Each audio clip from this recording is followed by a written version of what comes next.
Suspecting the murder of 5 of his family members will be detained for a further 14 days. Warunge alongside his girlfriend were arraigned at a Kiambu court days after he confessed to have killed his parents and siblings. A post-mortem conducted earlier today revealed that he might have used one weapon to kill all the 5. Nanok Lauren reports.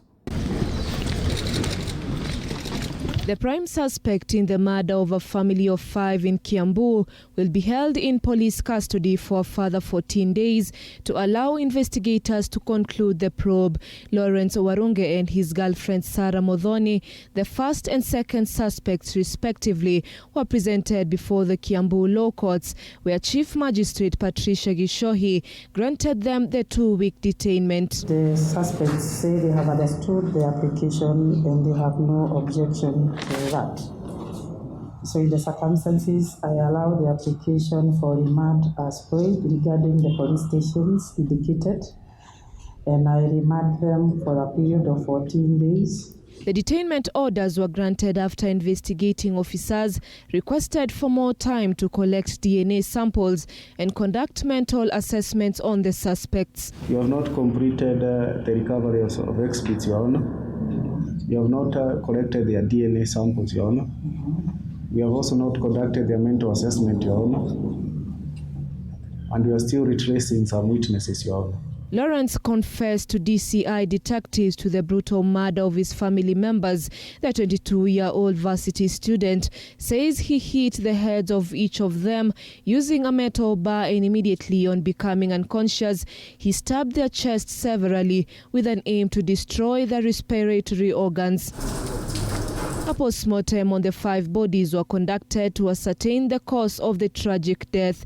The results that were released on Monday showed that high chances the cold-blood killings were conducted by one attacker, and if several attackers were involved, similar sharp and blunt weapons were used on all the 5 victims. So this just shows that most likely this was a similar weapon which was used on all of them. Meaning that if it is a knife, probably it's a knife with the same dimensions.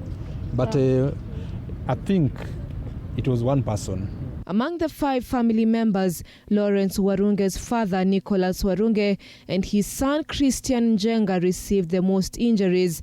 Government pathologist Johansen Odwor, who conducted the post-mortem, revealed that James Kenyanjui, the family's laborer, received most of his injuries on his head and seemed to have put little or no resistance to his attacker. Anne Njoroge, his mother, had broken upper arms, suggesting she had tried to block a blunt object. Due to the severity of the similar injuries and amount of blood lost, it has been projected that the 5 victims may have died on the spot. Injuries were similar in all of them. They were mainly stab wounds, which are multiple on the chest. Some of them had slash wounds on the neck, and there were a lot of multiple blunt trauma to the head.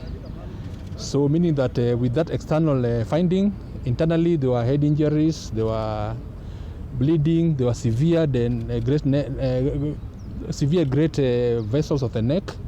So all of them died because of multiple injuries which are caused by blunt and the penetration trauma, and also significant loss of blood. The case will resume on the 25th of this month.